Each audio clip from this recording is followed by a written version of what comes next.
Um dia histórico para o direito do trabalho, vou comentar a nova medida que reduz e suspende os contratos de trabalho. Bom, a medida provisória 936, publicada hoje, ela prevê o programa emergencial de manutenção do emprego e renda. E nessa medida, trocando em miúdos, resumindo, ela possibilita que neste momento de crise, de pandemia, um momento excepcional, o contrato de trabalho, por acordo entre empregado e empregador, seja reduzido ou até suspenso. Tudo bem? Então, em resumo, vou falar da redução e suspensão do contrato de trabalho. Essa medida, pessoal, já era esperada há algumas semanas e a cada dia que ela não era publicada, nós estávamos assistindo muitas demissões, porque as empresas, sem matéria-prima ou fechadas por decreto, enfim, elas estavam na incerteza do que fazer para passar por este período. Tá legal? Eu vou dar a minha opinião, mas primeiro eu queria trazer nos termos da medida provisória que não se aplica à administração pública. Na administração pública, o regramento é diferente. Não há possibilidade de acordo entre servidor e Estado. Não, é tudo por lei. Então, não se aplica a medida provisória para empregados públicos e servidores estatutários. Muito bem. Henrique, ainda na aplicação da medida provisória, como que ficam os aprendizes? Tem idade especial, né? Aplica-se aos aprendizes. Dúvida? Tenho. Doméstico? Não foi abrangido aqui pela medida provisória. Como que fica o doméstico? Olha, pessoal, embora a medida provisória seja silente, omissa no tocante aos empregados domésticos, foi um erro, devia ter trazido um tópico só de empregados domésticos, eu entendo que essas normas gerais aplicam-se ao doméstico também. Então, para você que tem empregado doméstico e está assistindo, você pode aplicar aqui nesses casos. As atividades essenciais, funerária, banco, limpeza, distribuição de alimentos, energia elétrica, água, esgoto, isso tudo tem que ser mantido, né? O primeiro ponto que eu queria tratar bem rapidinho, a medida provisória é uma nova reforma trabalhista, ela é extensa, eu fiquei o dia todo estudando isso aqui, né? E deixei um artigo detalhado com quadrinho, leitura fácil, é só você acessar o site, né, vai ser postado daqui um pouquinho. Deixei bem detalhadinho com as minhas opiniões sobre todos os pontos. Então, se você é da área, advogado, estudante, sindicalista, RH, né, contador, dê uma olhadinha lá em henriquecorreia.com.br. Redução. A medida provisória, ela é clara que ela fala na redução do salário e da jornada. Então, se vai reduzir 25% do salário, tem que reduzir a jornada. Se vai reduzir metade do salário, metade da jornada e assim por diante. Tudo bem? Então, ela teve essa preocupação aqui. Henrique, quanto tempo pode durar a redução de salário e jornada? Até 90 dias. Até 90 dias pode durar essa redução de salário e jornada. Quais as faixas? 25%, né, pode reduzir, 50% e 70%. Agora, eu preciso fazer uma observação aqui, eu queria bastante a sua atenção para o seguinte. Trocando bem em miúdos, em resumo, a medida provisória foi pensada para quem ganha até 3 salários mínimos. Tá? Então, quem ganha até 3 salários mínimos, que é R$ 3.135, é possível, por acordo individual, reduzir 25%, 50% e 70%. Entre empregado e empregador, patrão e empregado, sem sindicato. Para quem ganha acima de R$ 3.000, R$ 3.135, precisa do sindicato, né? Então, essa faixa intermediária de R$ 3.000 até R$ 12.000, para reduzir, até 25% pode, viu? 25% pode junto com o empregador ali. Mas outras faixas de redução, não. Aí precisa do sindicato da categoria, norma coletiva. Tá? Henrique, quem ganha acima de 12.000, para ser mais específico, assim, mais exato, é 12.202. A gente chama de empregado hipersuficiente, que é quem tem nível superior e ganha esse valor aqui. Aí pode negociar diretamente com o empregador tudo, tá? Voltando, foi feito para quem ganha 3 salários mínimos. Se reduzir 25% do salário, ganha 25% de seguro-desemprego. Reduziu 50% de jornada e salário, 50% do seguro-desemprego que ele teria direito. 70% de seguro-desemprego. Repito, para quem ganha 3 salários mínimos. Tudo bem? Vamos tratar agora da suspensão do contrato. Henrique, eu tenho uma dúvida, eu já sei. Você quer saber se a medida é válida ou não, se é constitucional ou não? Eu já vou dar a minha opinião sobre isso. Mas vimos a redução de salário e jornada, vamos para a suspensão do contrato.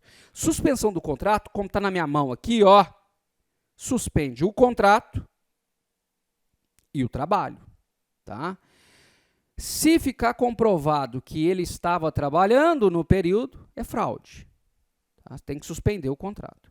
A pergunta que vale aqui, e INSS, suspende tudo. INSS, FGTS, tanto é que o empregado que quer contribuir para a Previdência nesse período, ele tem que ir lá contribuir, né? Lá que eu falo não é fisicamente, ele tem que entrar, contribuinte facultativo e tal, e contribuir, tá bom? A pergunta de suspensão do contrato é se a empresa tem que pagar alguma coisa. Depende. Grandes empresas sim, pequenas não.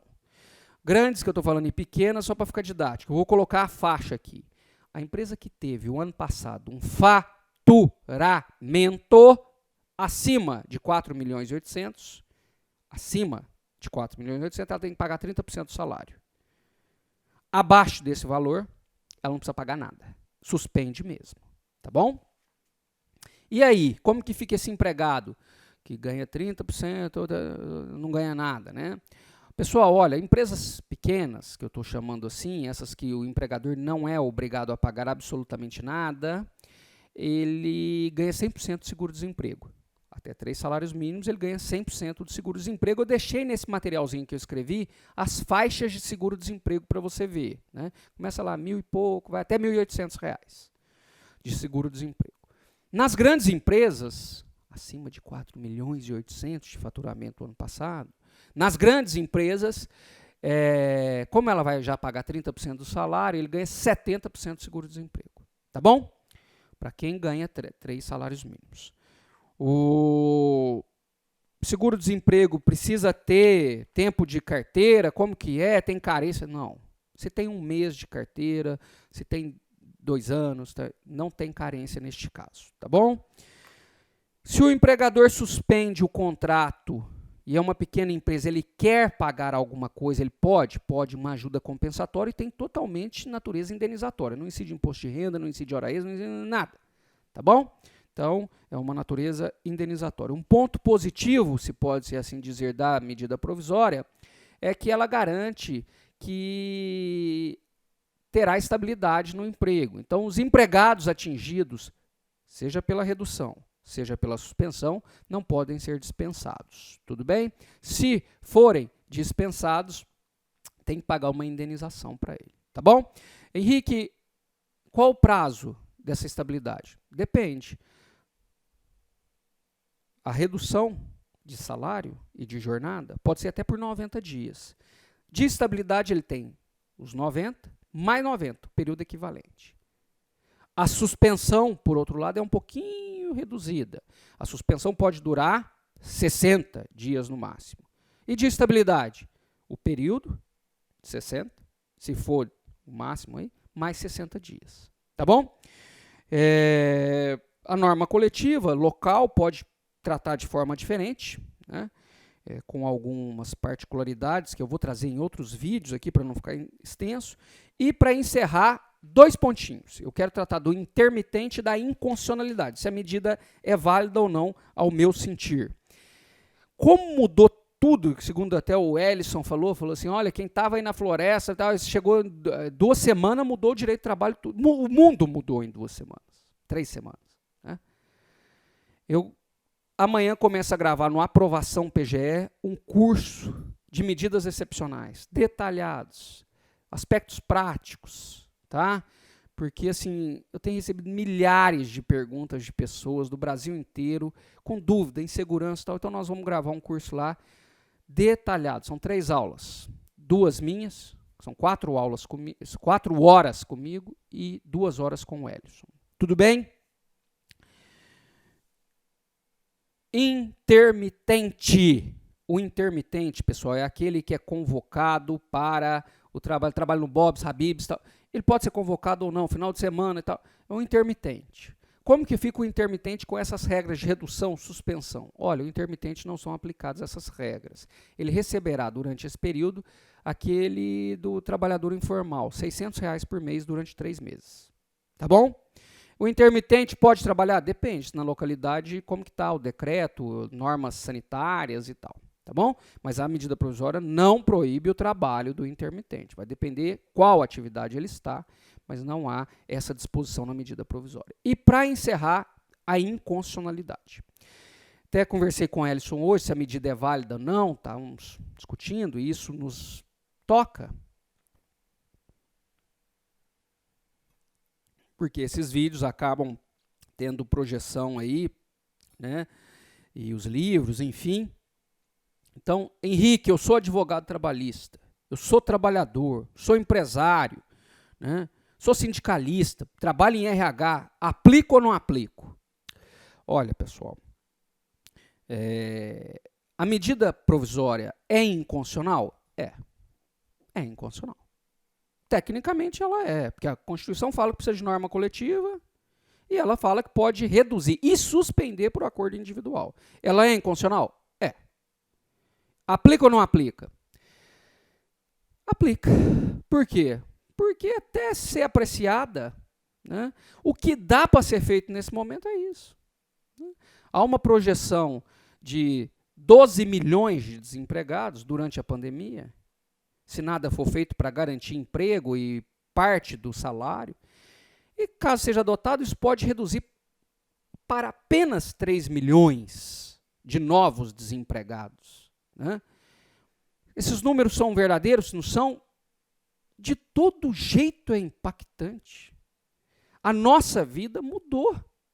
Hábitos simples, como um abraço, ir no supermercado, ir na escola. Então, se eu falar aqui para a medida provisória não ser aplicado, eu não estaria sendo 100% honesto com vocês. Ela é inconstitucional tecnicamente, mas é o que dá para ser feito. Então, essa é minha opinião sobre a medida provisória. E se você é empregado, empregador, RH, cara... E tem até 2 outros pontos. Amanhã ela vai ser discutida, uma juíza de Ribeirão. Eu conversei com vários juízes hoje, né, sobre a medida provisória. Aí uma juíza ou um juiz fala assim, ó, ela é inconstitucional. Isso vai para o TRT, apreciar esse caso. O TRT de São Paulo. Depois vai para o TST, Tribunal Superior do Trabalho. E aí, depois vai esperar. Depois é depois. Agora nós estamos, né? Então, aplica. E se for inconstitucional, quem paga a diferença? Não sei. É o empregador, é o Estado, porque é o Estado que, né, está até pagando seguro-desemprego, o empregador. Não sei. Então, o que dá para ser feito é essa medida provisória. E em boa hora ela chegou para disciplinar esse período, que estava todo mundo inseguro. Tá legal? Trocando em miúdos, com dor no coração, tecnicamente falando, essa medida provisória tem que ser aplicada, na minha opinião. Respeito todos aqueles que pensam de forma diferente. Vi várias notas técnicas, mas é isso aí, moçada. Vou trazer posicionamentos detalhados de cada um dos assuntos que eu falei. Até a próxima.